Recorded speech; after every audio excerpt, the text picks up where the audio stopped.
요한복음 11장 5절을 보겠습니다. 예수께서 본래 마르다와 그 동생과 나사로를 사랑하시더니 예수 그리스도입니다. 우리는 그분을 믿어야 구원을 얻을 수 있습니다.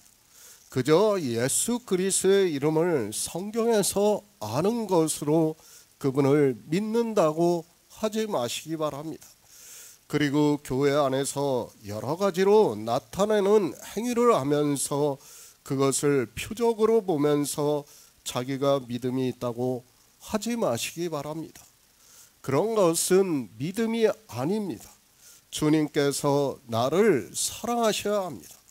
주님께서 나를 어떻게 사랑하시는가를 성경에서 말씀을 해주고 있습니다.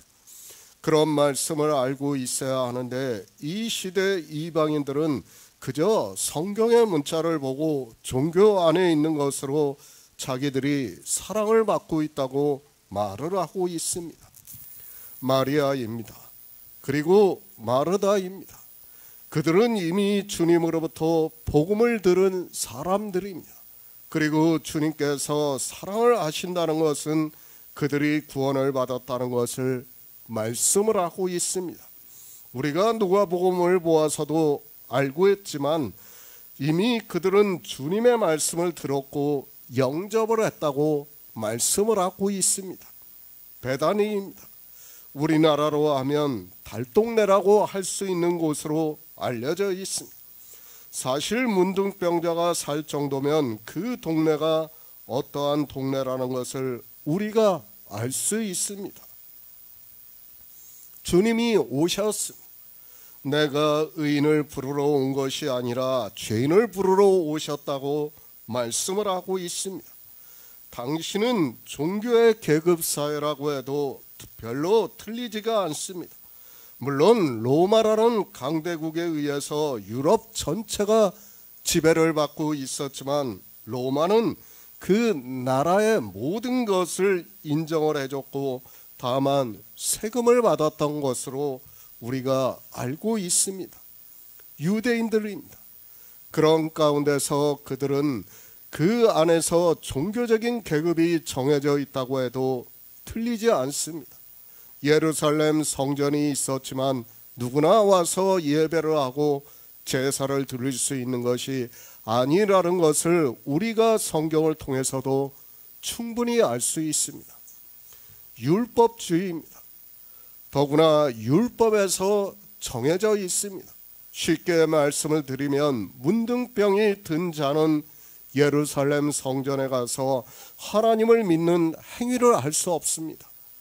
그리고 여러 가지 질병이 있는 사람도 역시 마찬가지입니다.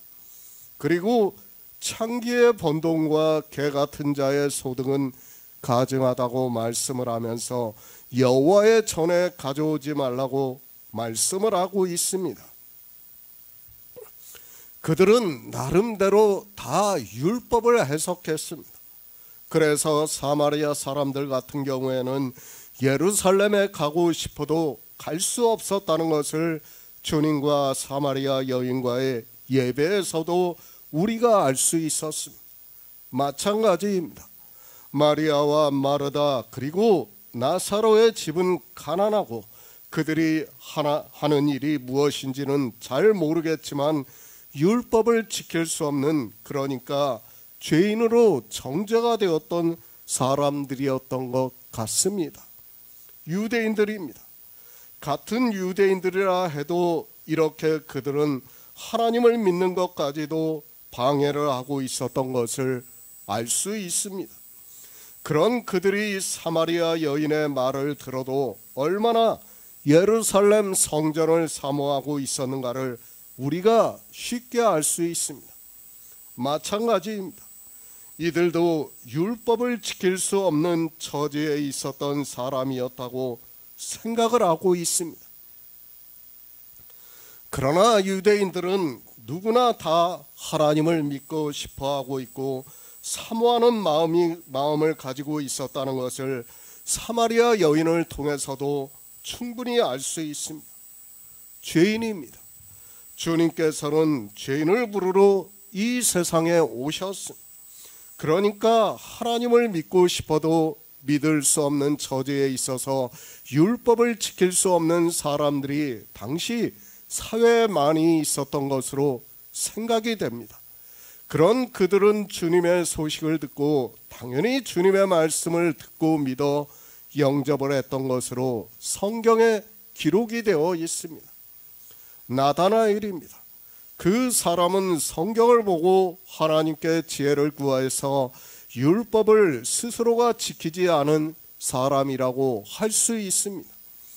그러나 마리아나 마르다, 나사로 같은 경우에는 유대인의 차별에 의해서 예루살렘 성전에 갈 수 없고 율법을 지킬 수 없는 사람이었던 것으로 생각이 되고 있습니다. 주님께서는 그들을 위해서 오셨습니다. 지금도 마찬가지라는 것을 알아야 합니다.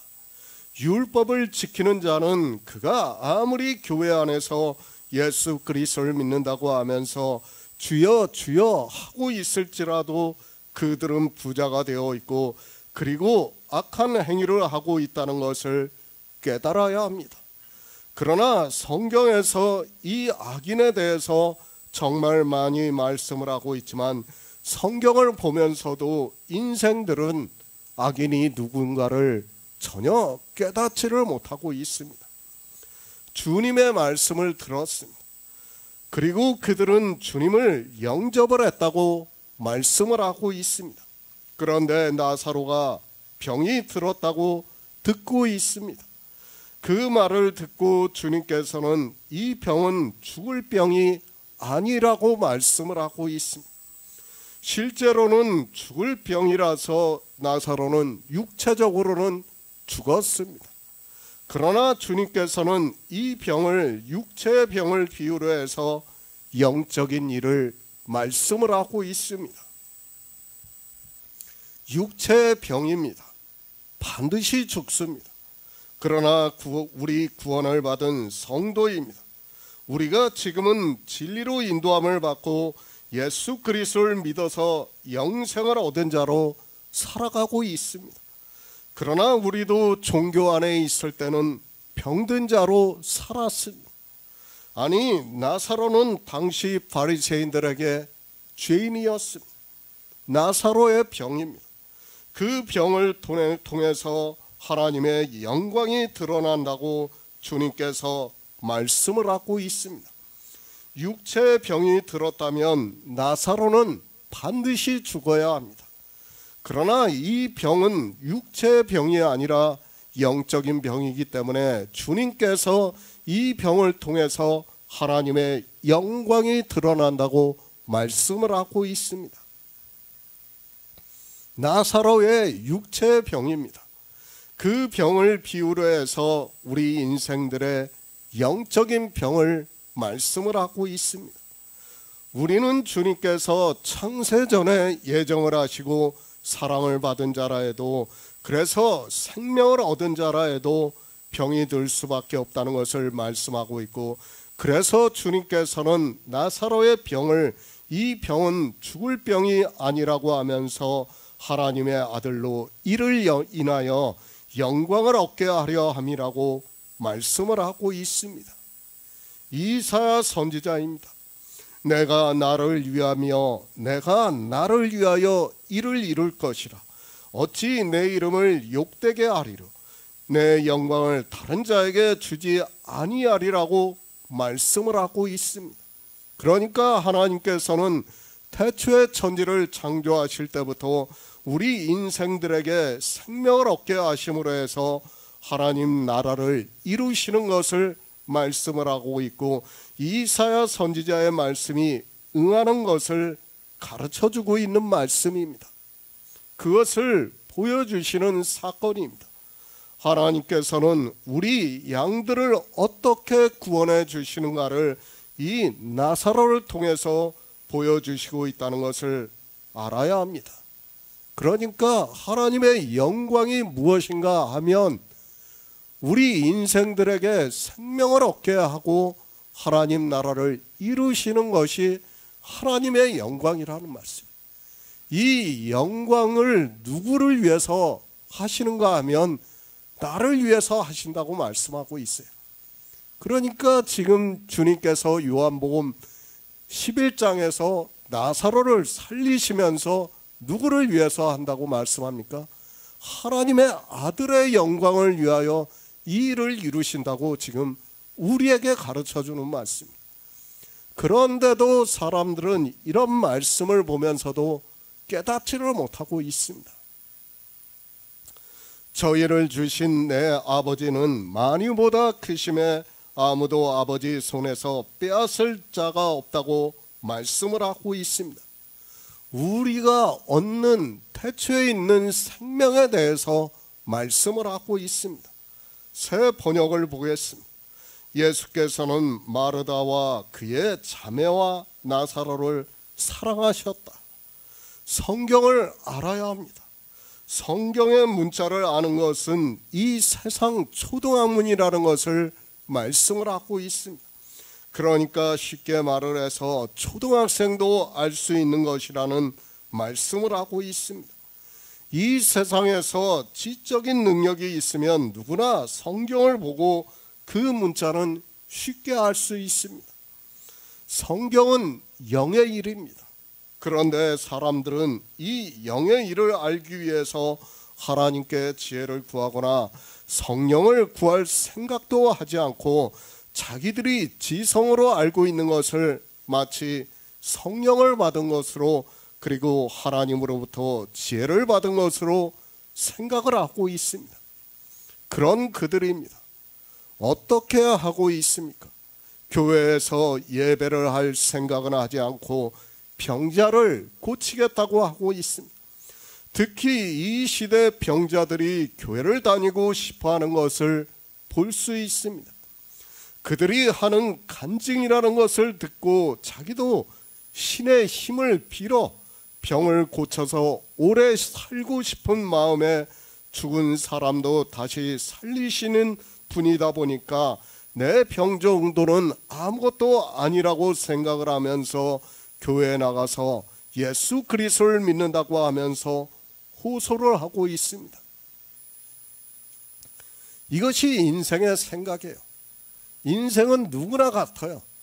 다 건강하고 오래 살기를 바라고 있습니다. 그러나 그것은 성경에서 말씀을 하고 있는 하나님에 대해서 모르는 거예요. 하나님께서 우리 인생들에 대해서 말씀하시는 것을 모르기 때문에 자기들의 정욕에 의해서, 그러니까 혈과 정에 매여서 하나님을 믿으려고 하고 있다는 말씀입니다. 하나님을 믿는 목적을 모르고 인생의 이성적 지식을 가지고 하나님을 믿겠다고 하는 것들이 바로 우리 인생이라는 것을 깨달아야 합니다. 병을 고치는 것입니다. 제가 부정하는 것이 아닙니다. 주님이 이 세상에 오셔서 병자들을 고쳐주셨습니다. 그리고 선지자들이나 사도들이 표적을 나타내면서 병자를 고쳐주었습니다. 그것을 제가 거짓이라고 하는 것이 절대로 아닙니다. 그러나 그것은 다 비유에 불과하다는 것을 깨달아야 합니다. 그리고 이제는 성경이 다 기록이 되어 있기 때문에 더 이상 그런 일은 없다는 것을 깨달아야 합니다. 생명입니다. 주님께서는 지금 계속해서 영생에 대해서 말씀을 하고 있습니다. 그러나 사람들은 이 말씀에서 영생에 대한 의미를 깨닫기보다는 나사로가 죽었는데 주님께서 그를 다시 살리시는 것을 이야기를 하고 있고, 심지어는 그것을 보고 부활의 모형을 보여주셨다고 이야기를 하는 사람들이 있는 것을 볼 수 있습니다. 예수 그리스도입니다. 죄인을 부르러 오셨다고 말씀을 하고 있습니다. 그러니까 자의적으로나 타의적으로 율법을 지킬 수 없는, 그러니까 하나님을 믿고 싶어도 믿을 수 없는 사람들이 있었습니다. 주님께서는 그들을 부르러 오셨고 마리아나 마르다, 나사로도 그 중에 한 부류의 사람이었던 것으로 말씀을 하고 있습니다. 에베소서 1장 5절을 보겠습니다. 신약 성경 310쪽입니다. 에베소서 1장 5절입니다. 그 기쁘신 뜻대로 우리를 예정하사 예수 그리스도로 말미암아 자기의 아들들이 되게 하셨으니, 하나님입니다. 우리 인생들을 지으셨습니다. 사람에 따라 각기 다 다르게 태어났습니다. 환경도 다르고 또 태어난 모습도 다 다르게 이 세상에 태어났습니다. 그러나 분명히 알아야 하는 것이 있습니다. 하나님께서는 우리 인생을 지으신 목적은 우리에게 생명을 주기 위해서라고 말씀을 하고 있습니다. 그런데 어떻습니까? 우리 인생들에게 선지자들을 보내셔서 하나님께서 말씀을 하고 있지만 인생들은 다 곁길로 가고 있다고 말씀을 하고 있습니다. 그러니까 우리 인생으로는 하나님을 찾지 않는다는 것을 말씀을 하고 있습니다. 우리는 체질이 율법주의를 가지고 있기 때문에 하나님을 믿을 수 없다는 것을 말씀하고 있고, 그래서 하나님께서는 아브라함을 부르시고 믿음의 조상으로 세우셨습니다. 우리 인생으로는 안 됩니다. 그래서 믿음이라는 것을 중심으로 해서 우리가 하나님을 믿을 수 있게 역사를 하고 있습니다. 그러나 인생으로는 도무지 이 믿음이라는 것을 깨닫지를 못하고 있습니다. 아니, 하나님께서 말씀을 하시는 생명에 대해서, 그리고 하나님 나라에 대해서 인생의 이성으로 이해할 수 없어서 믿음을 주시고 있지만, 사람들은 자기들의 이성으로 그것을 정의를 내리려고 하다가 믿지를 않고 있습니다. 믿음을 무엇으로 생각합니까? 자기들의 종교적인 행위를 보고 믿음이라고 생각을 하고 있어요. 사실 믿음이라는 사전적인 단어의 뜻을 봐도 그런 뜻이 아니에요. 상대가 하는 것을 믿는 거예요. 내가 종교에 들어가서 무엇을 하는 것을 믿음이라고 정의를 하지 않고 있어요. 믿는 것은 누구를 믿는 겁니까? 상대방을 믿는 거예요. 대상을 믿는 거예요. 내가 어떤 종교적인 행위를 하는 것은 그 종교인으로 살아가는 것이지 믿음이라고 할 수 없다는 거예요. 그런데 사람들은 이것이 이해가 안 되는 거예요.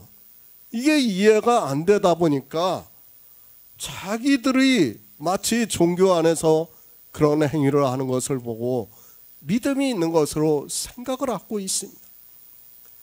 인생으로는 믿음을 깨달을 수 없습니다.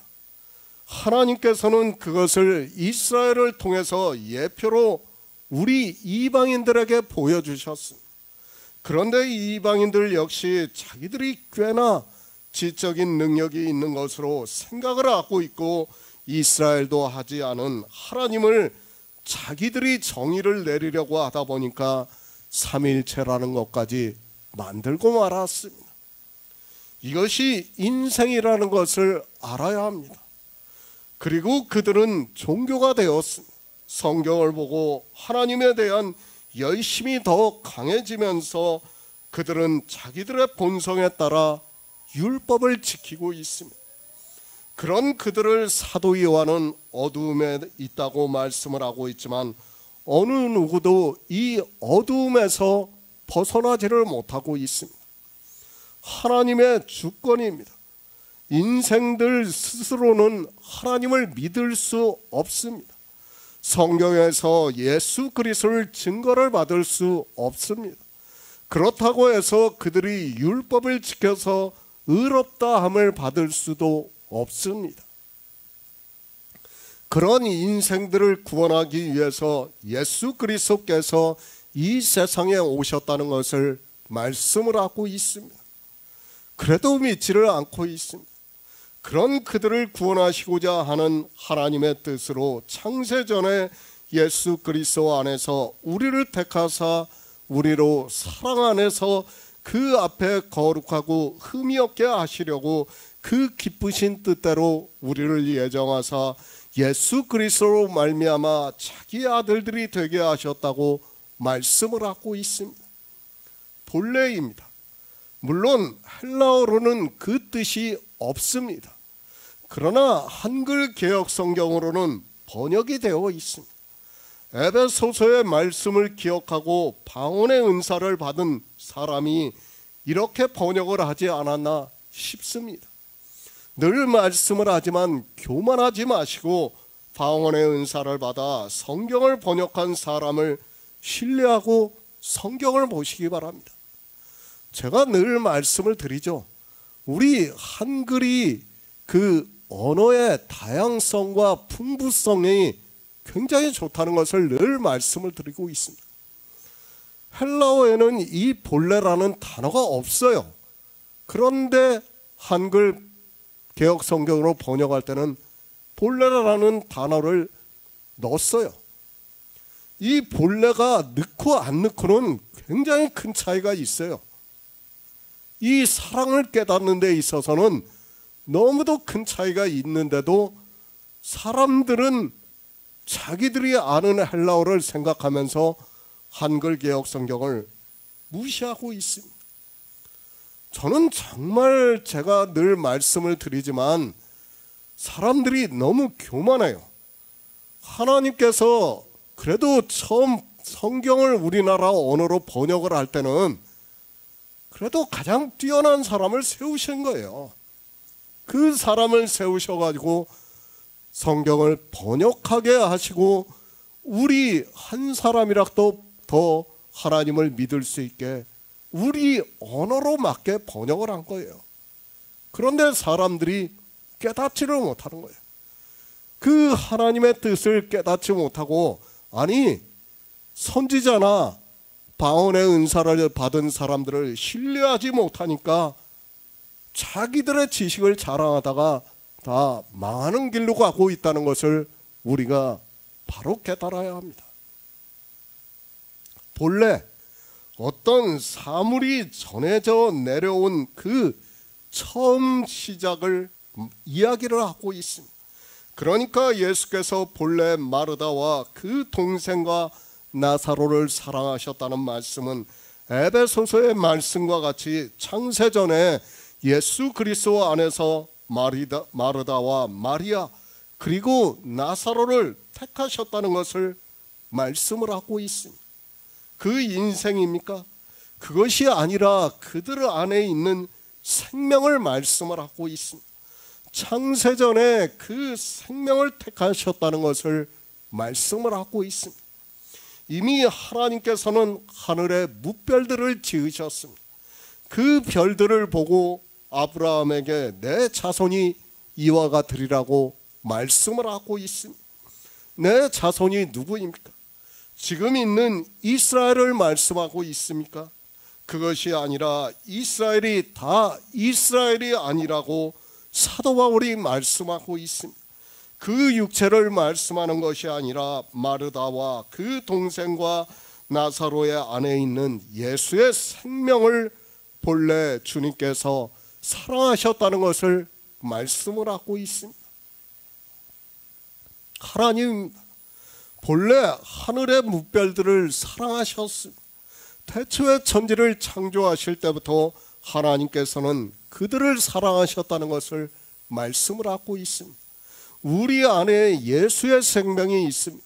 그 생명을 하나님께서는 본래 사랑하셨다는 것을 말씀을 하고 있습니다.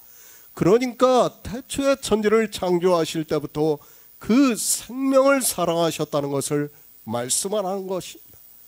인생이 아닙니다.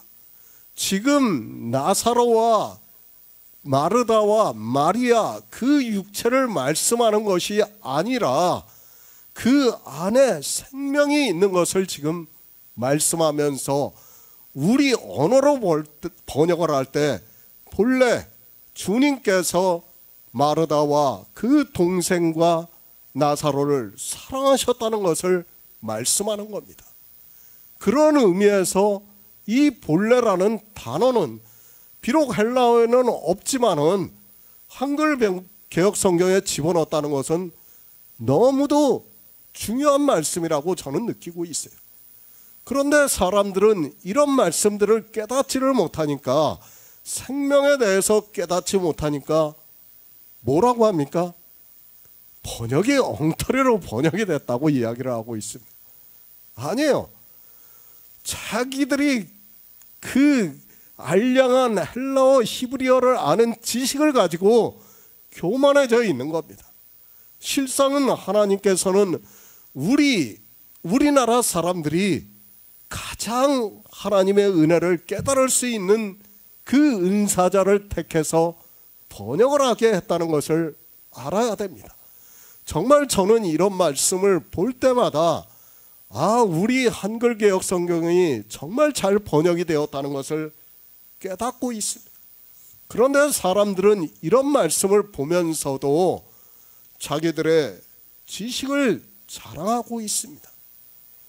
성도입니다. 우리가 그냥 예수 그리스도를 믿는다고 하지 마시기 바랍니다.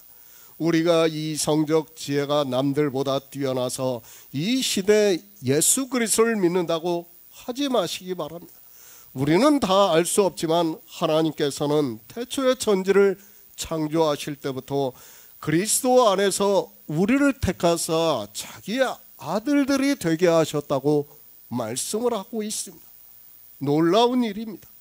저는 아무리 생각해도 제가 지금 이 시대에 복음을 전할 수 있다는 것이 꿈같이 느껴지고 있습니다. 제가 무엇입니까? 저는 제 자신을 너무도 잘 알고 있습니다. 저는 하나님을 믿는 것도, 그리고 율법에 대한 열심도 거의 없었던 사람입니다. 솔직히 말씀을 드려서 하나님 나라에 대한 소망도 별로 가지고 있지 않았던 사람입니다. 그런데 어떻습니까? 하나님께서 성령을 보내주심으로 해서 이제 인생의 이성적 본성을 거스리는 진리로 인도하심을 받게 하고 있습니다. 그리고 예수 그리스도께서 유일하신 하나님이심을 믿고 그분이 오심으로 해서 내 안에 태초에 있는 생명을 얻었다는 것을 믿어지고 있습니다. 이것이 본래의 일입니다. 그러니까 태초부터 예정이 되었던 일이라는 말씀입니다.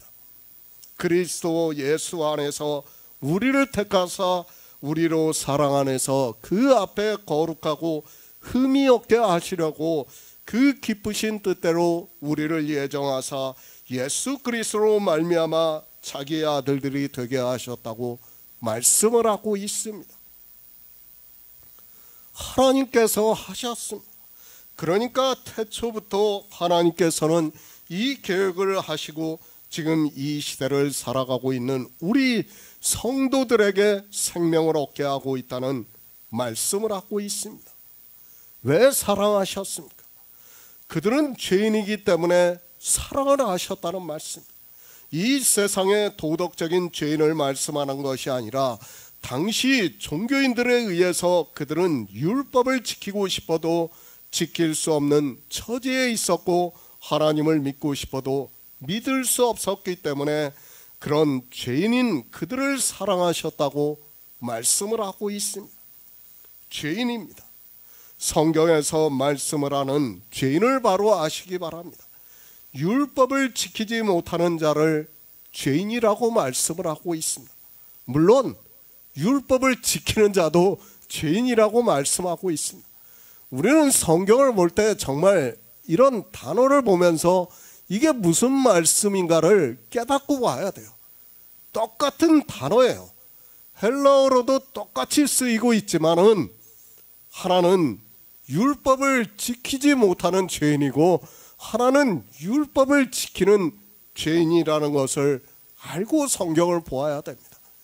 이런 것을 분별을 하지 못하고 성경을 보면 소경과 다르지 않다는 것을 우리가 바로 깨달아야 합니다. 율법을 지키지 마시기 바랍니다. 그러면서 주님을 사랑한다고 하지 마시기 바랍니다. 율법을 지키면서 주님을 사랑한다고 노래를 부르지 마시기 바랍니다. 그러한 행위가 주님을 얼마나 멸시를 하는 행위라는 것을 모르고 있습니다. 교회 안에서 노래를 부르는 것 자체가 주님을 모독하는 행위라는 것을 깨달아야 합니다. 고린도전서 13장 8절을 보겠습니다. 신약성경 279쪽입니다. 고린도전서 13장 8절입니다. 사랑은 언제까지든지 떨어지지 아니하나 예언도 패하고 방언도 그치고 지식도 패하리라. 사랑하시더니 우리는 바로 알아야 합니다. 내가 아무리 주님을 사랑한다고 해보아야 아무 소용이 없다는 것을 깨달아야 합니다. 그렇지 않습니까? 사람과 사람과의 사랑에서도 내가 혼자 사랑을 한다고 해보아야 그것이 무슨 의미가 있습니까? 사랑은 내가 사랑을 하는 그가 나를 사랑해 주어야 그것이 사랑이라는 것을 알아야 합니다. 사람들이 오해를 합니다. 내가 사랑을 하면 그도 사랑을 하는 것으로 생각을 하고 있습니다. 절대 그렇지 않다는 것을 알아야 합니다. 나는 사랑을 해도 그가 나를 사랑하지 않을 수 있습니다.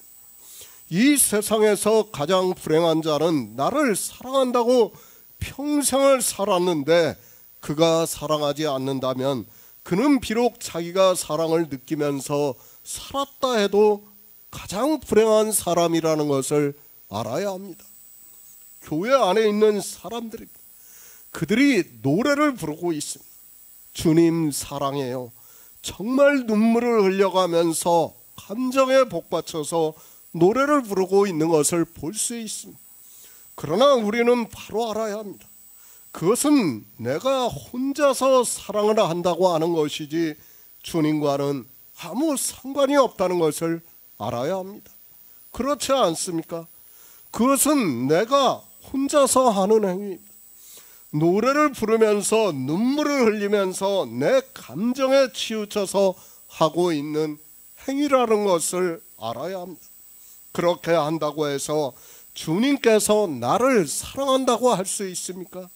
그런데도 사람들은 주님이 보이시지가 않고 있으니까 성경을 볼 생각도 하지 않고 그저 종교에 빠져 자기가 사랑한다고 하고 있습니다. 사랑합니까? 사람과 사람과의 관계에서도 내가 그를 위해서 아무리 노래를 부르고 내 감정에 젖어서 눈물을 흘린다고 해도 그것이 무슨 의미가 있습니까? 아니, 그한테 내가 모든 것을 갖다 바친다 해도 무슨 의미가 있습니까? 그렇지 않습니까? 그것은 아무 소용이 없어요.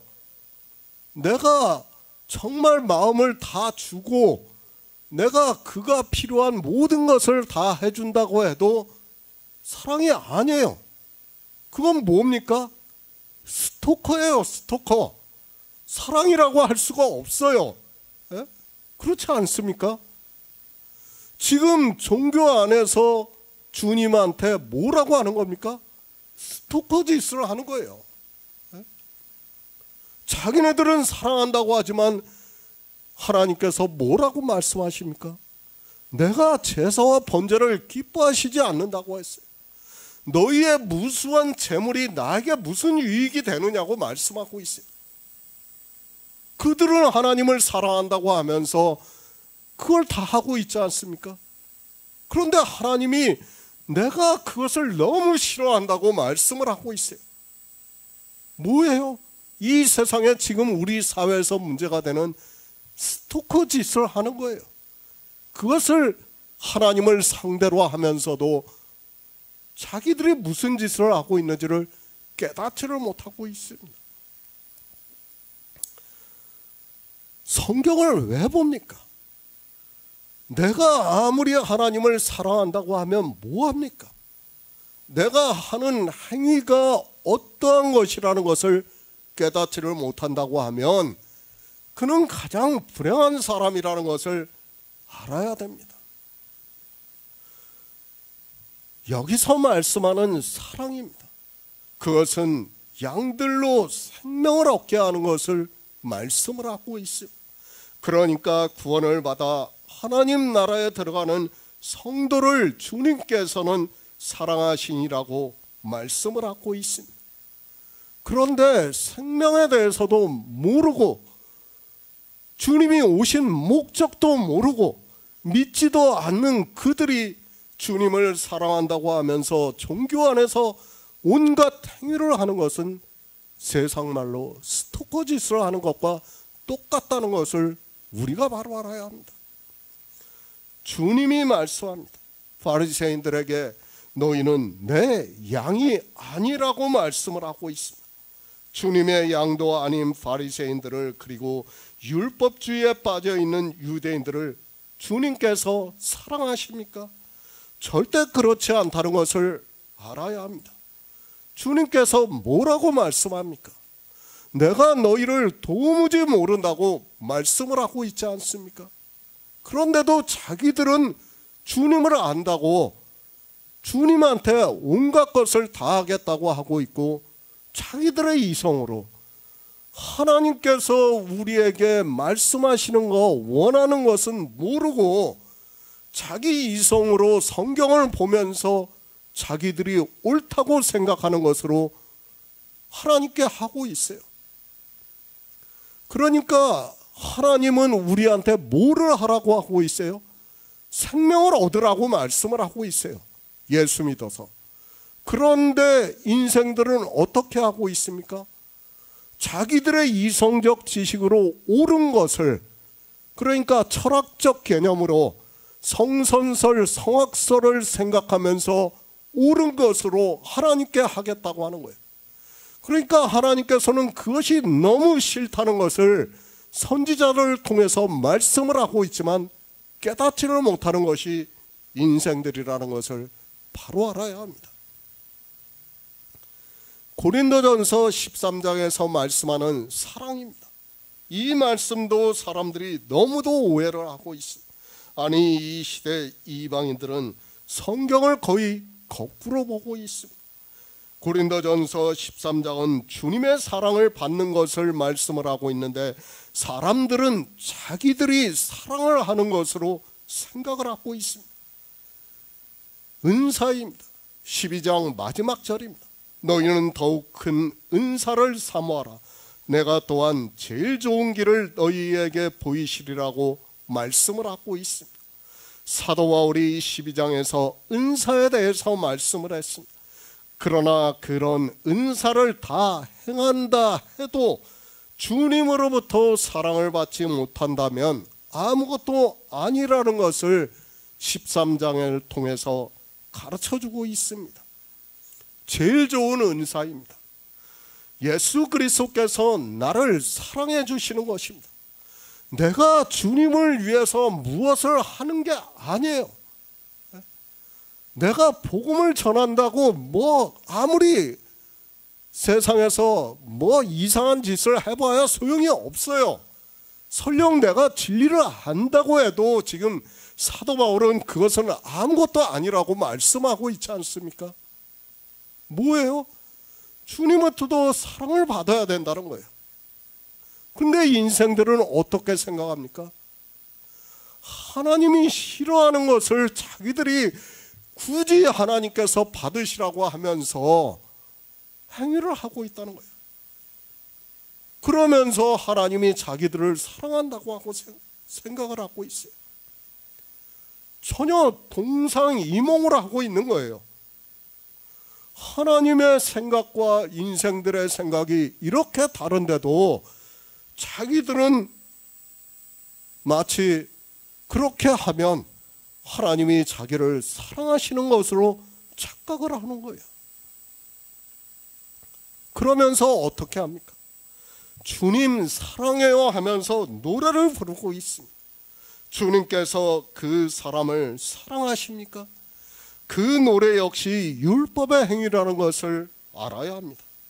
그 사람은 사랑을 받는 것이 아니라 도리어 진노를 받는다는 것을 주님께서 그들에게 바깥 어두운 곳에 쫓겨난다고 말씀을 하고 있고, 내가 너희를 도무지 모른다고 말씀을 하면서 불법을 행하는 자들아 다 내게서 떠나가라고 말씀을 하고 있지만 깨닫지를 못하고 있습니다. 인생의 이성입니다. 그것을 가지고 성경을 본다는 것이 얼마나 어리석은 일인가를 알아야 합니다. 그들이 예수 그리스도를 믿을 수 있습니까? 주님께서 그들을 사랑하신다고 생각을 합니까? 주님께서는 자기 양들을 사랑하시지 자기 양이 아니면 사랑하시지 않습니다. 교회 아닙니다. 유대인들은 교회라는 것을 알아야 합니다. 그 교회 안에 자기 양이 얼마나 적다는 것을 주님이 이 세상에 오셔서 나타내시는 모든 일을 보면 쉽게 알 수 있습니다.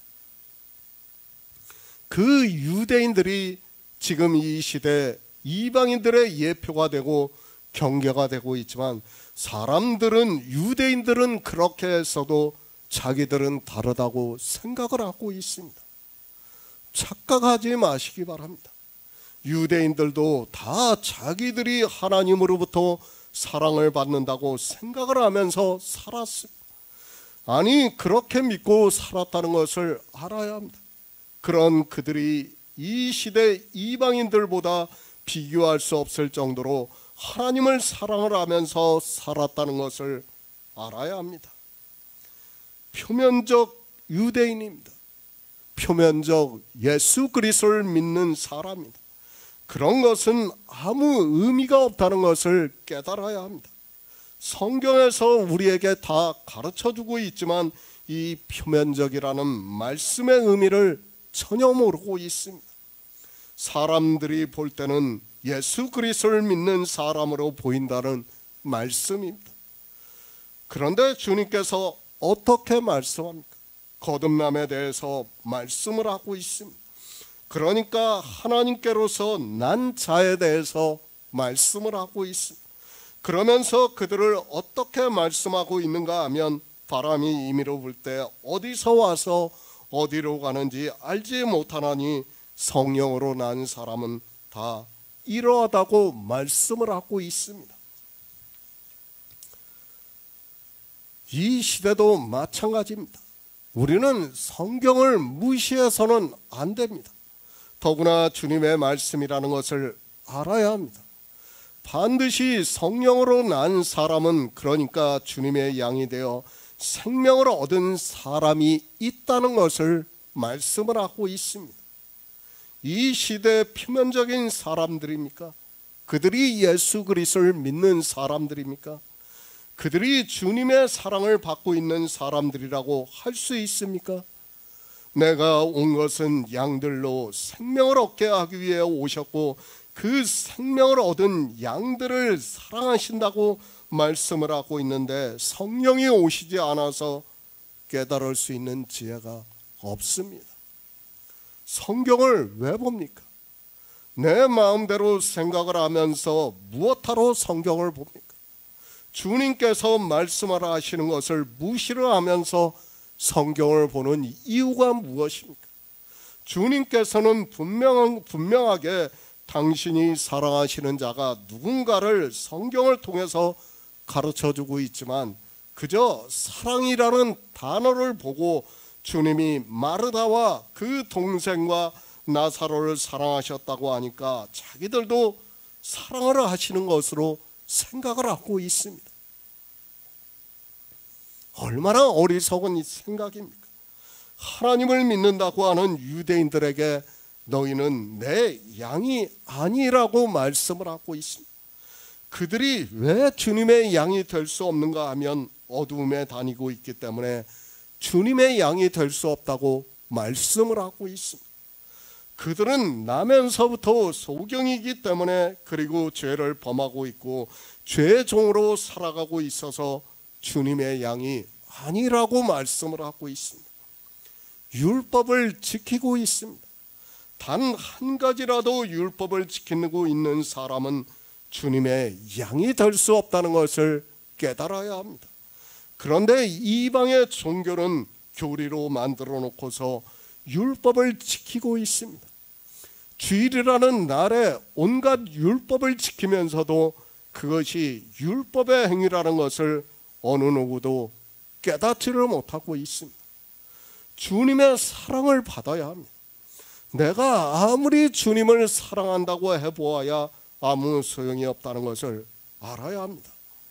인간과의 관계에서도 쉽게 깨달을 수 있는 일을 이상하게 종교 안에 들어가면 사람들은 소자가 되어서 종교가 교리로 포성으로 묶여놓으면 그대로 끌려가고 있는 것을 볼 수 있습니다.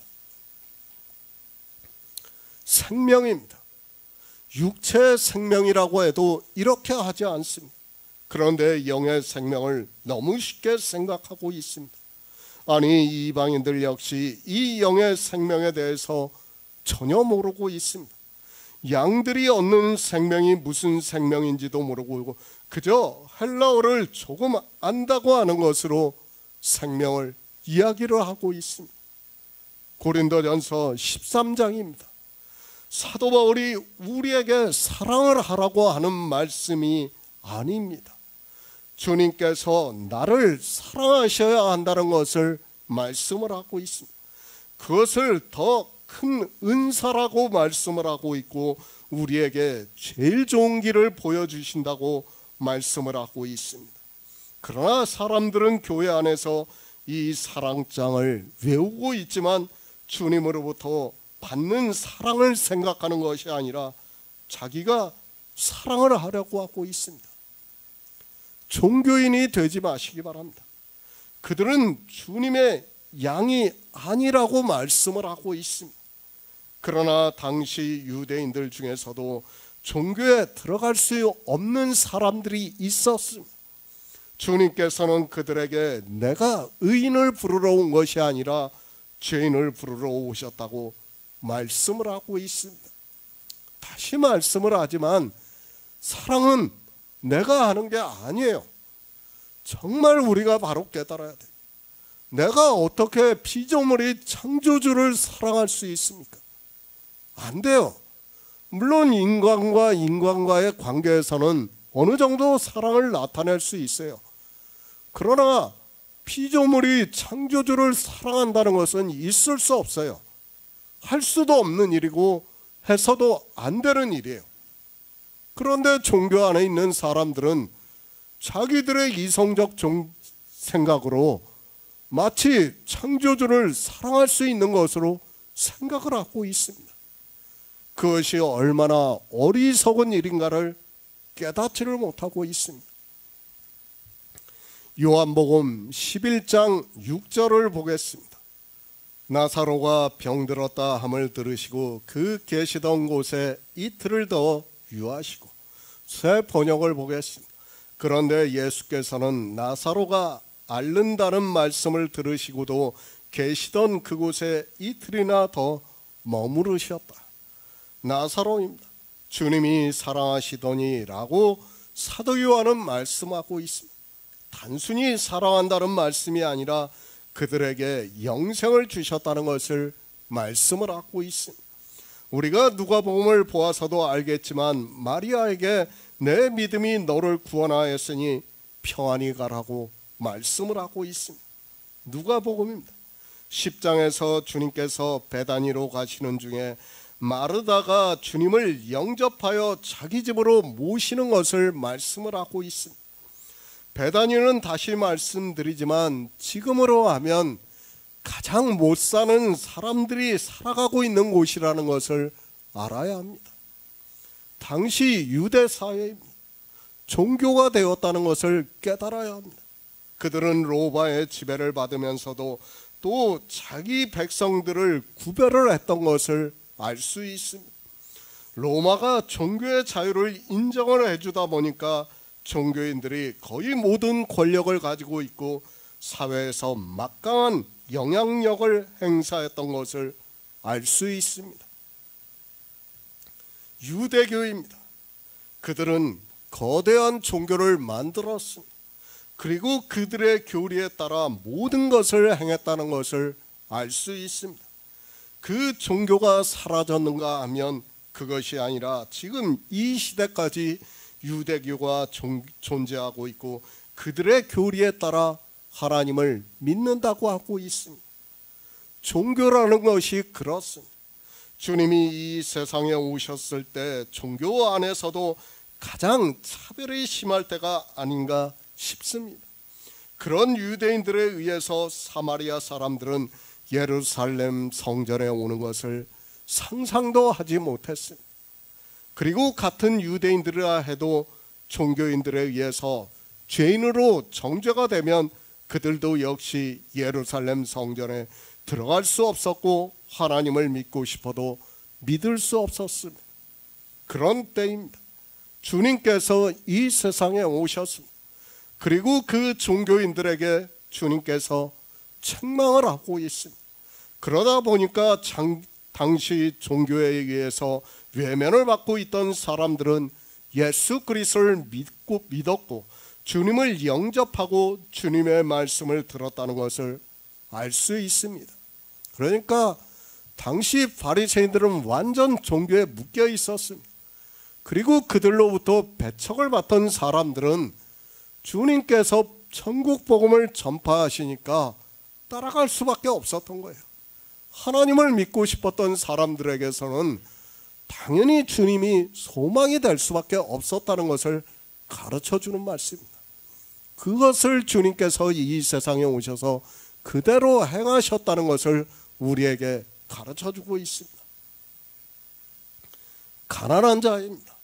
주님께서는 이 가난한 자들에게 복음을 전파하셨습니다. 실제 이 세상에서 물질이 가난한 자를 말씀하는 것이 아니라 율법을 지키지 않았거나 율법을 지킬 수 없어서 가난한 자를 말씀을 하고 있습니다. 그리고 율법을 잘 지키는 자를 주님께서는 부자라고 말씀을 하고 있습니다. 그런데 모릅니다. 이방인들이 성경을 보면서도 이 가난한 자가 누군지를 모르고 성경을 보고 있습니다. 그들은 소경이 되어 있다는 것을 깨달아야 합니다. 주님은 이렇게 가난한 자에게 복음을 전하시기 위해서 이 세상에 오셨지만 교회 안에 있는 사람들은 점점 더 율법주의를 향해서 가고 있고 그것을 자랑까지 하고 있는 것을 볼 수 있습니다. 지금 우리나라 종교도 마찬가지입니다. 점점 더 율법주의가 고착화가 되고 있어요. 자기들의 율법에 조금이라도 거침이 되면 그 사람들을 어떻게 합니까? 이단으로 정죄하는 거예요. 다 그렇게 몰아가고 있습니다. 지금 그래도 우리가 어렸을 때만 해도 좀 덜했어요. 그렇죠. 제가 어렸을 때 기억으로는 종교 안에서 진짜 가난한 사람도 쉽게 들어가서 하나님을 믿을 수 있었어요. 그런데 지금은 사실 물질적으로 가난한 사람이 종교 안에 들어간다는 것은 쉽지가 않아요. 그것은 하나님을 믿는다고 하는 사람들뿐 아니라 불교도 마찬가지고 다른 종교도 마찬가지예요. 물론 그들이 표면적으로는 그들을 위한다고 하고 있지만은 실상은 뭡니까? 다 자기들의 법 안에서 행하고 있다는 것을 깨달아야 합니다. 나사로입니다. 그가 병이 들었다 함을 들으셨다고 말씀을 하고 있습니다. 주님께서 마르다와 그 동생과 나사로를 사랑하셨다고 말씀을 하고 있습니다. 그러니까 단순히 사랑을 말씀하는 것이 아니라 생명에 대해서 말씀하고 있고 그들은 10장에서 말씀을 하는 양이고 생명을 얻게 하셨다는 것을 말씀을 하고 있습니다. 내가 누구입니까? 그런 것은 중요하지 않습니다. 우리 인생의 눈으로 보이고 이성으로 알고 있는 것을 가지고 판단을 하지 마시기 바랍니다. 성경은 우리에게 영의 일을 말씀하고 있다는 것을 알아야 합니다. 그 영의 일에 있어서 우리는 주님으로부터 사랑을 받는 자라는 것을 깨달아야 합니다. 우리 인생은 아무것도 아니에요. 제가 늘 말씀을 드리지만 성경에서도 말씀하고 있지만 우리는 헛것이에요. 뭐 사랑하고 말 것도 없어요. 하나님이 우리 사랑해 보아야 뭐합니까? 우리 사랑해서 뭐 할 거예요? 진짜 수십억 년의 그 시간 속에서 우리 인생은 헛것이에요. 그냥 잠시 보이다가 사라지는 거예요. 그거 사랑해 보아야 무슨 의미가 있습니까? 그걸 사랑이라고 할 수 있습니까? 아니에요. 사랑의 본질부터가 모르는 거예요. 하나님은 그 헛것을 사랑하지 않습니다. 뭘 사랑해요? 양들을 사랑한다는 말씀이에요. 그 양들을 사랑하고 있고 그 양들을 위해서 주님께서 이 세상에 오셨다는 것을 우리에게 가르쳐주고 있는 말씀이에요. 그런데 사람들은 이런 말씀을 보면서도 깨닫지를 못하고 있어요. 우리 인생은 죽어요. 제가 아까도 말씀을 드렸지만 우리는 다 죽을 수밖에 없어요. 죽으면 어떻게 갑니까? 성경에서도 다 말씀하고 있지 않습니까? 믿음의 조상들도 죽어서 묘에 들어가서 다 썩었는데 우리가 뭐라고 안 썩습니까? 그런데도 종교 안에 있는 사람들은 마치 자기네들이 죽으면 하나님 나라에 들어가는 것으로 착각을 하고 있습니다.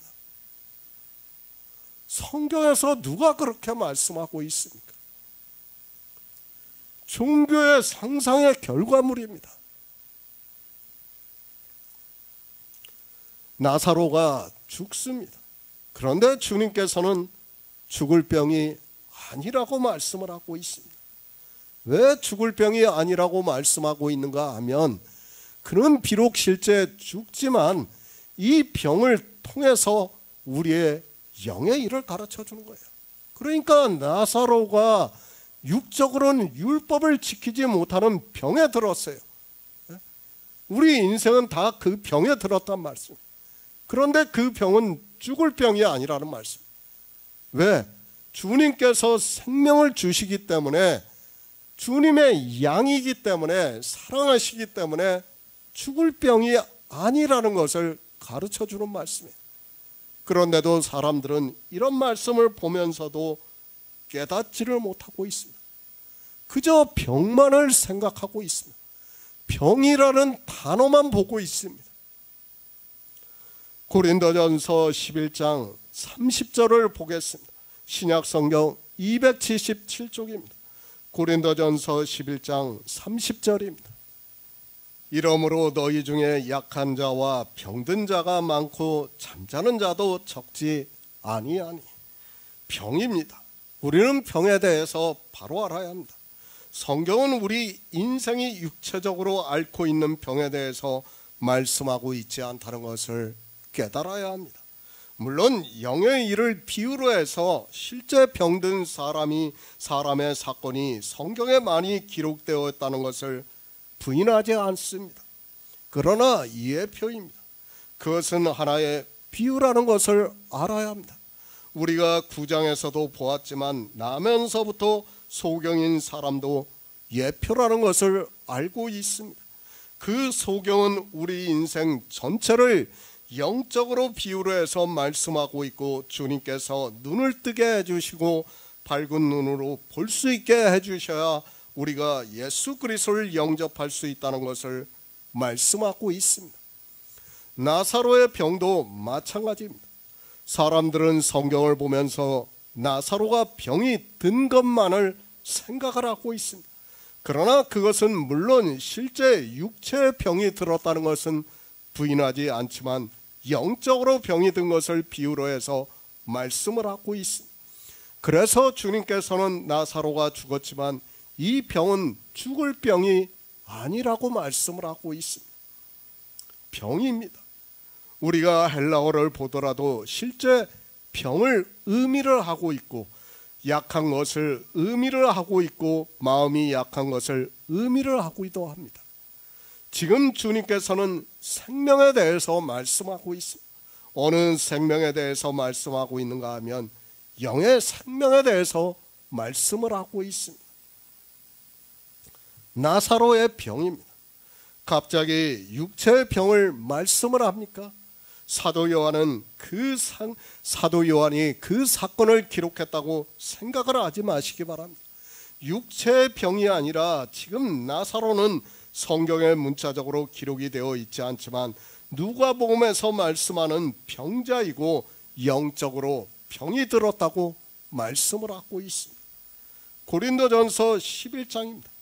주의 만찬에 대해서 사도 바울이 말씀하고 있습니다. 그러니까 교회 안에서 복음을 듣는 것을 말씀하고 있습니다. 주님께서 십자가를 지시기 전에 제자들에게 떡을 떼어 주시면서 이 떡은 너희를 위하는 내 몸이라고 말씀을 하고 있고, 또 잔을 가지사 이 잔은 내 피로 세우는 언약이라고 말씀을 하고 있습니다. 지금 성찬식을 말씀하고 있습니까? 그것이 아니라 유월절을 먹는 것을 말씀하고 있습니다.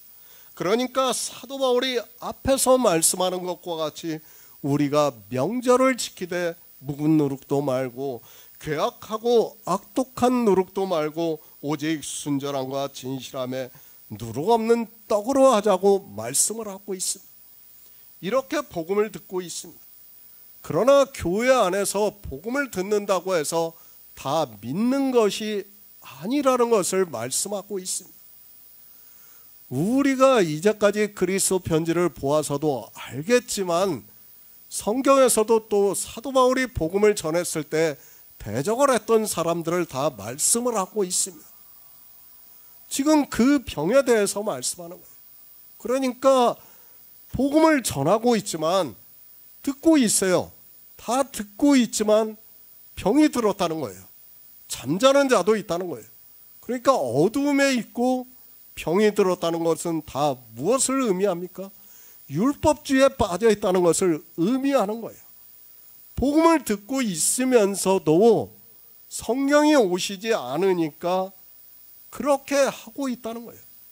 그런 사람이 지금 적지 않다고 사도 바울이 고린도전서에서 말씀하고 있습니다. 그러니까 우리가 복음을 전해도 사실 성령을 받고 생명을 얻는 자가 지극히 적다는 것을 우리가 깨달아야 됩니다. 마치 복음을 전하면 모든 사람이 다 듣고 믿음으로 역사하는 것으로 오해를 할 수 있는데 절대 그렇지 않다는 것을 지금 사도 바울이 고린도전서 10장에서 말씀하는 겁니다. 병든 자가 많습니다. 잠자는 자도 많습니다. 그들을 어떻게 할 수가 없어요. 사도 바울도 어떻게 합니까? 하나님께서 성령을 보내주셔야 그들이 생명을 얻을 수 있다는 거예요.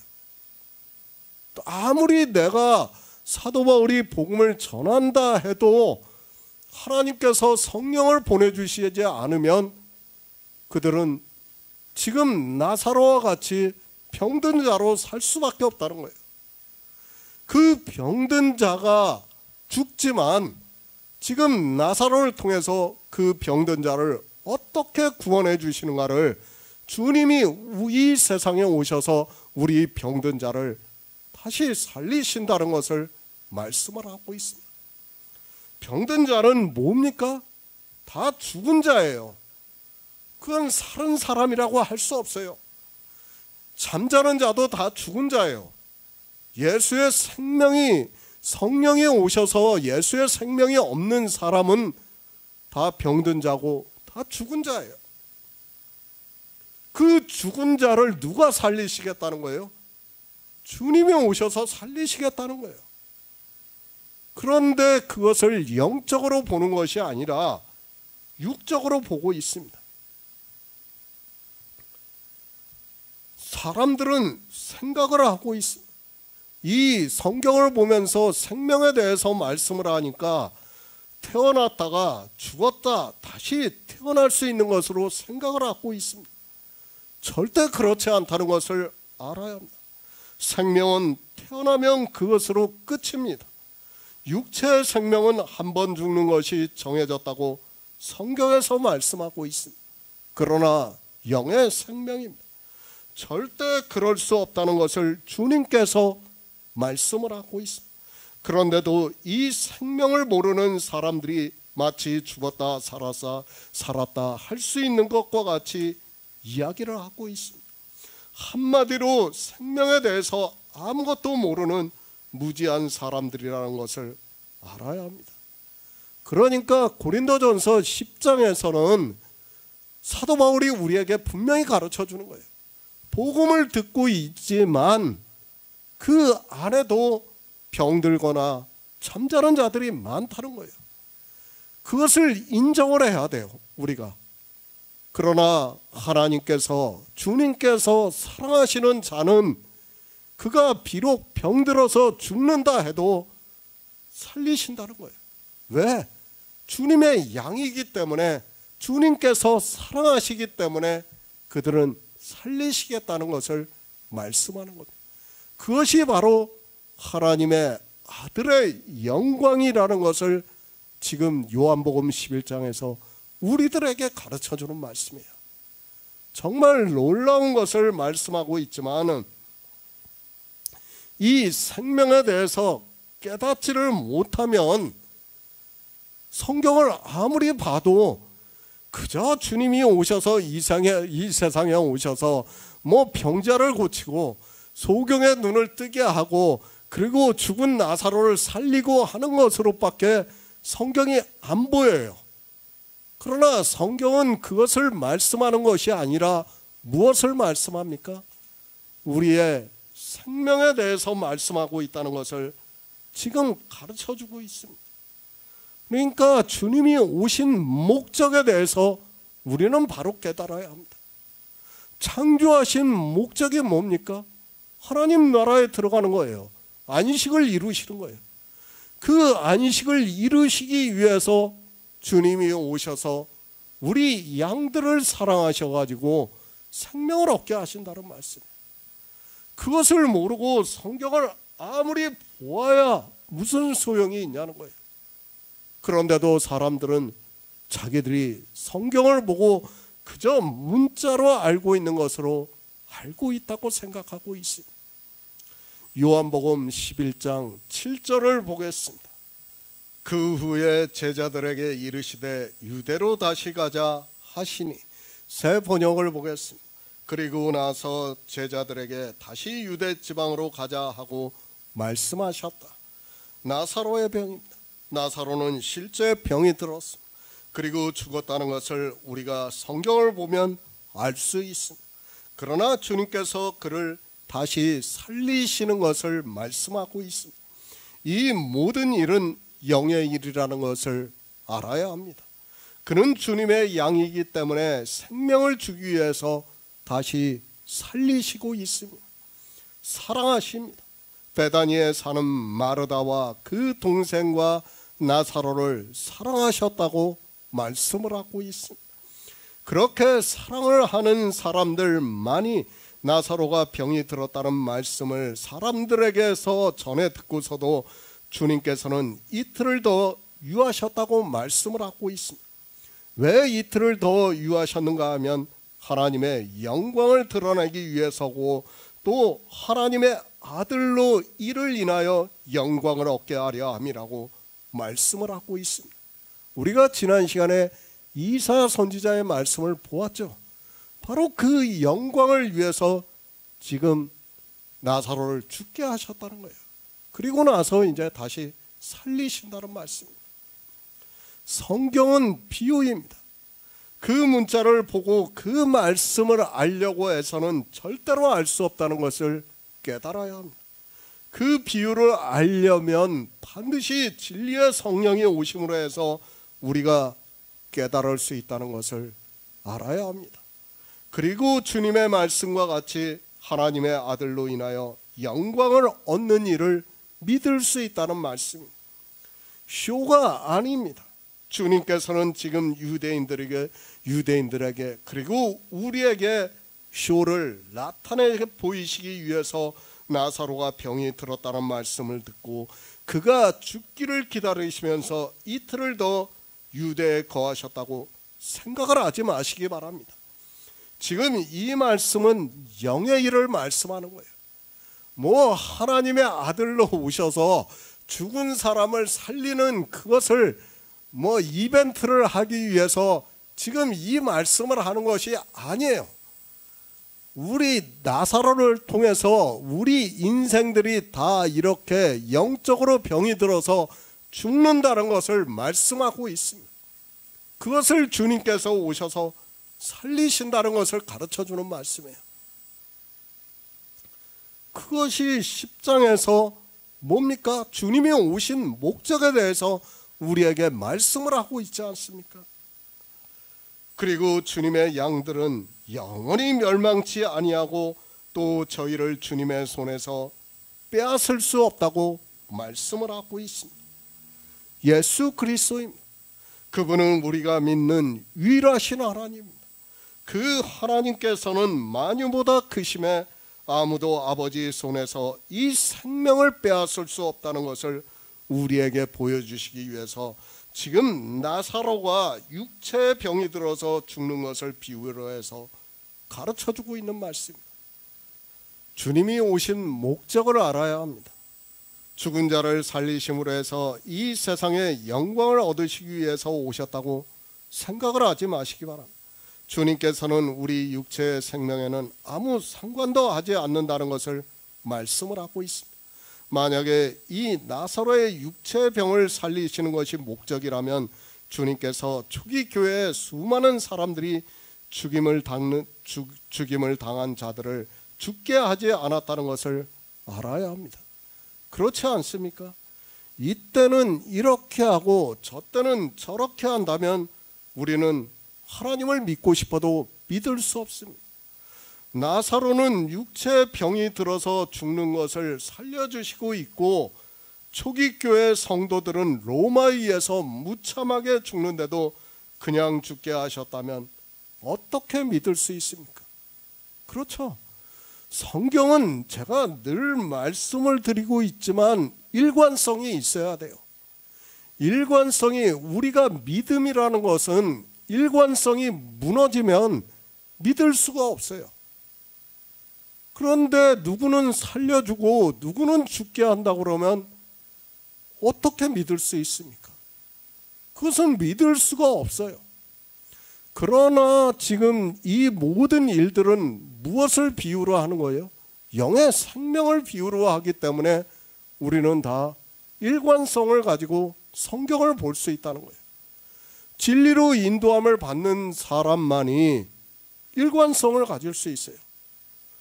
구약을 보면서 그 다니엘서를 보고 그러면서 그들이 사자굴에서 그리고 풀무불에서 하나님께서 구해주시는 것을 보고 초기 교회 로마에 그 의해서 사람들이 화형을 당하고 짐승들의 밥이 되고 하는 것을 보면서 과연 우리가 어떻게 믿을 수 있습니까? 그러나 다 다니엘서의 말씀은 다 비유야 예표라는 것을 알기 때문에 어떻게 했습니까? 초기 교회 성도들이 죽을 수가 있었어요. 그들은 영의 생명에 대해서 믿었기 때문에 죽을 수가 있었던. 우리가 이제 뭐 영화를 보면 그렇습니다. 사람들이 종교인들이 만든 영화니까 그럴 수 있어요. 뭐 기도를 하기도 하고 찬송가를 부르기도 하고 그러는데 절대 저는 그렇게 하지 않았다고 생각해요. 왜? 그들은 생명에 대해서 믿었어요. 생명에 대해서 믿었기 때문에 그들은 그렇게 하지 않았어요. 받아들였어요. 왜? 자기들에게 더 소중한 생명이 있다는 것을 사도들로부터 정말 누누이 그 말씀을 들었기 때문에 그들은 자기 육체의 생명이 정말 헛것 같고 그림자 같다는 것을 알기 때문에 그런 죽음에서도 당당할 수 있었다고 저는 믿고 있습니다. 물론 그것도 성령이 오셔야 가능하다고 저는 믿고 있어요. 성령이 오시지 않고는 아마 사자굴에다가 집어넣으면 살려달라고 할 거예요. 인생의 이성으로는 철학도 그럴 것 같아요. 살려달라고 할 수밖에 없습니다. 그러나 하나님께서 성령을 보내주시면 사람들은 내 육체가 아무것도 아니라는 것을 깨달을 수 있어요. 그러고 나면 죽음에 대해서 아무것도 아닌 거예요. 어차피 뭐 아브라함이 어떻게 죽나, 누가 어떻게 죽나, 내가 어떻게 죽나, 인생이라는 것은 한 번 죽는 것은 정해져 있습니다. 그 죽음을 슬퍼할 필요도 없고 우리는 뭐예요? 생명을 얻은 것으로 더 기뻐해야 됩니다. 지금 그것을 가르쳐 주는 거예요. 지금 우리에게 이 말씀을 가르쳐 주고 있어요. 물론 종교에 의해서 사람들은 세뇌가 돼서 죽는 사람들을 우리가 많이 봤어요. 역사를 통해서도. 우리나라도 뭐 순교자들의 무덤이 있다고 이야기를 하고 있어요. 그러나 그것은 종교도 우리가 요한계시록을 보면 알겠지만 권세를 준다고 말하고 있습니다. 종교도 인생들한테, 짐승도 인생들한테 권세를 줘요. 그러면 그가 그런 능력을 행할 수 있게 합니다. 그러나 그들이 죽는 것은 생명이 없기 때문에 아무것도 아니라는 것을 깨달아야 됩니다. 아무것도 아니고 오직 하나님의 생명을 얻은 자만이 영생을 알 수 있다는 것을 지금 우리에게 가르쳐 주는 겁니다. 인생의 죽음입니까? 그것은 아무것도 아닙니다. 제가 다시 말씀을 드리지만 사실 수백억 년의 시간 속에서 우리가 80년을 살아가고 있습니다. 오늘 죽으나 내일 죽으나 무슨 의미가 있습니까? 우리 생명은 아무 의미가 없다는 것을 깨달아야 합니다. 중요한 것은 무엇입니까? 예수 그리스도께서 이 세상에 오셨습니다. 그리고 양들로 생명을 얻게 하고 더 풍성히 얻게 하신다고 말씀을 하고 있습니다. 그것을 사도 요한이 요한복음을 시작하면서 참 빛이 이 세상에 오셨다고 말씀을 하고 있습니다. 그것을 주님께서는 내가 세상의 빛이라고 말씀을 하고 있고 생명의 빛이라고 말씀을 하고 있습니다. 우리는 그 빛을 보고 믿어야 되지, 이 육체를 보고 육체의 혈과 정에 매어서는 안 된다는 것을 말씀하고 있습니다. 그러니까 성경 전체는 우리 인생은 아무것도 아니라는 거예요. 그리고 누구만 참해요? 하나님만 참해요. 하나님을 믿으라는 거예요. 그리고 너희에게 그 참 생명을 얻게 해주시겠다는 것을 말씀을 하는 겁니다. 그러니까 나사로의 죽음도 그것을 가르쳐 주는 거예요. 우리 인생은 다 병이 들어서 죽을 수밖에 없는 거예요. 나사로와 같이 죽을 수밖에 없어요. 그러나 예수 그리스도께서 오셔서 우리에게 생명을 얻게 하신다는 말씀입니다. 우리 육체의 생명이 아닙니다. 그리고 육체와 영이 결합이 되는 그런 생명도 아닙니다. 사도 요한은 그 안에 생명이 있었다고 말씀을 하고 있습니다. 그것을 태초에 있는 생명이라고 말씀을 하고 있고, 그 생명은 주님이 하나님 안에 거하시고 또 우리가 다 하나가 되어 거하신다는 것을 말씀을 하고 있습니다. 이 생명을 가르쳐주고 있습니다. 아니, 지금 계속해서 생명에 대해서 말씀하고 있습니다. 나사로가 병이 든 것은 바로 이 생명을 비유로 해서 말씀을 하고 있습니다. 하나님께서는 태초의 천지를 창조하실 때부터 이 생명에 빛을 비춰주셨고, 주님께서는 이 세상에 오셔서 그 빛을 밝히 비춰주시고 있다는 말씀입니다. 이틀을 더 유하셨습니다.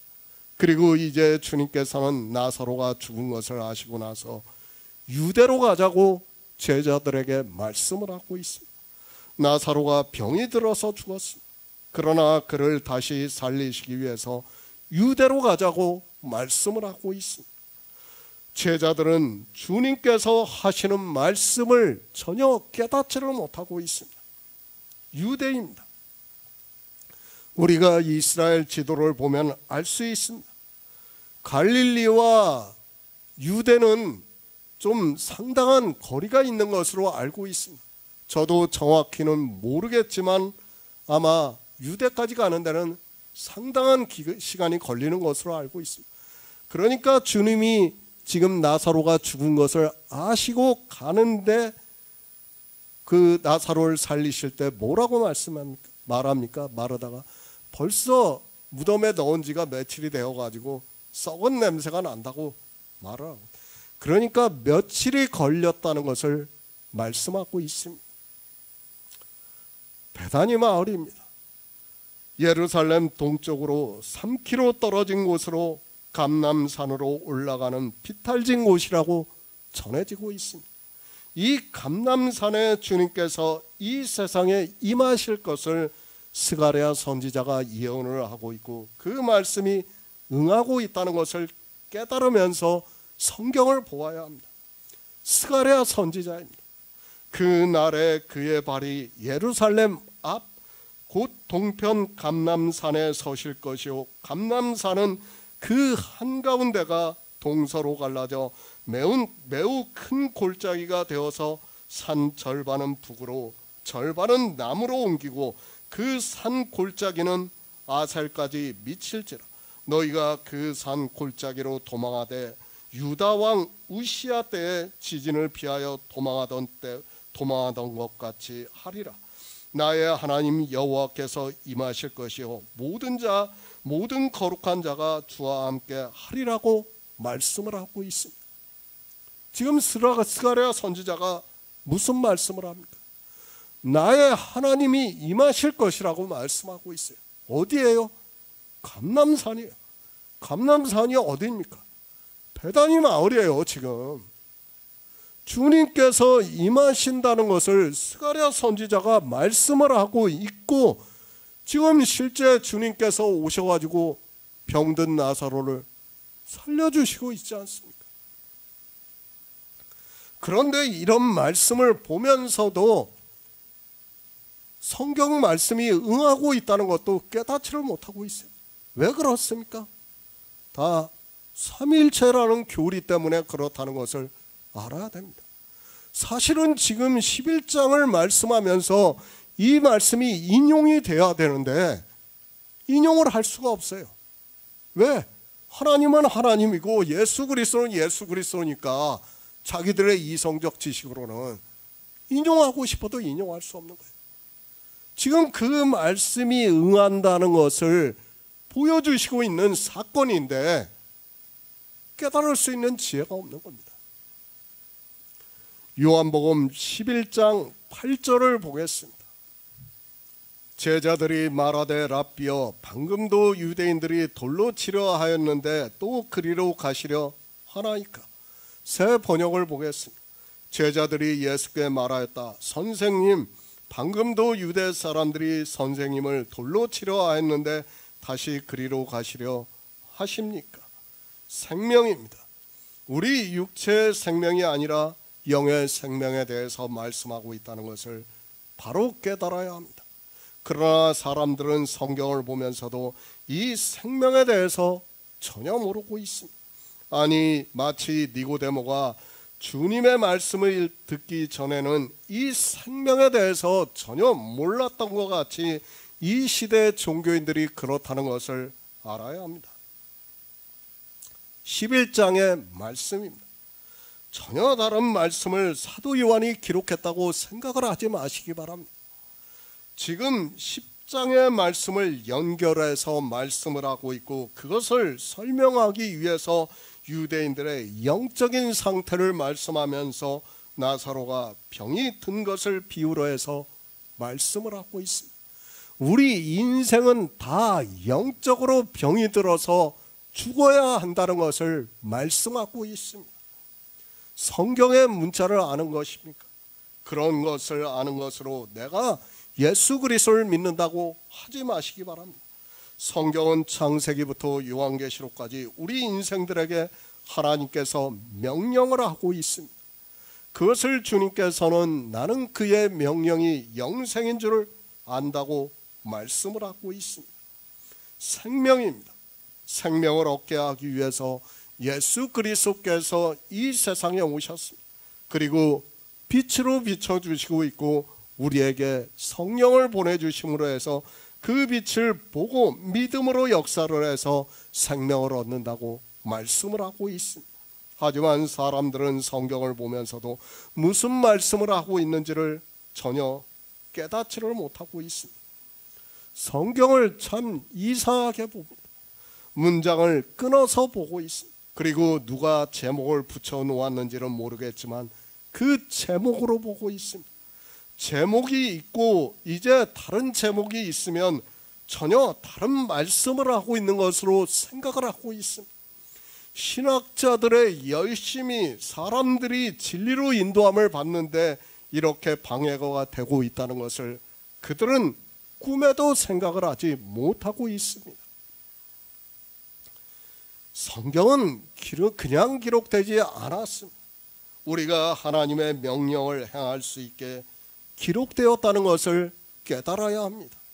그러나 그것도 우리 인생의 이성으로는 도무지 깨달을 수 없으니까, 아니 예수 그리스도를 믿을 수 없으니까 하나님께서는 성령을 보내주셔서 진리로 인도함을 받아서 믿을 수 있게 역사를 하고 있습니다. 주님께서 유대로 가자고 말씀을 하고 있습니다. 그러자 제자들이 방금도 유대인들이 돌로 치려 하였는데 또 그리로 가시려 하나이까 라고 말을 하고 있습니다. 주님께서는 나사로가 병이 들어서 죽었다는 것을 알고 하나님의 영광을 나타내고 하나님의 아들로 이를 인하여 영광을 얻게 하기 위해서 유대로 가자고 말씀을 하고 있지만 제자들은 예루살렘 성전에서 유대인들이 돌로 치려 했던 것을 이야기를 하고 있습니다. 예수 그리스도입니다. 그분은 유일하신 하나님입니다. 제자들 중에서도 나다나엘 같은 사람들은 하나님이심을 믿고 있었기 때문에 주님께서 말씀을 하시는 대로 따라갔다고 생각을 하고 있습니다. 그러나 아직 성경에서 예수 그리스도에 대해서 증거를 받지 못하고 있는 제자들은 당연히 인생의 이성으로 생각을 하면서 말을 하고 있습니다. 성경입니다. 물론 사도 요한이 성령을 받은 후에 이 성경을 기록했다는 것을 우리가 알고 있습니다. 그러나 아직 성령이 오시지 않은 상태에서는, 그러니까 주님께서 유월절을 먹이고 있는 상태에서는 제자들도 주님께서 하시는 일을 다 깨달을 수 없었습니다. 인간적입니다. 아직까지는 인생의 이성이 더 많이 작용을 하고 있습니다. 주님께서 표적을 나타내시는 것을 보고 그리고 영의 생명에 대해서 말씀하는 것을 보고 듣고 있지만 성령이 오시기 전까지는 제자들 역시 믿지 못했다는 것을 말씀을 하고 있습니다. 이제 14장부터 주님께서 제자들에게 왜 성령을 받아야 하는가를 말씀을 하고 있습니다.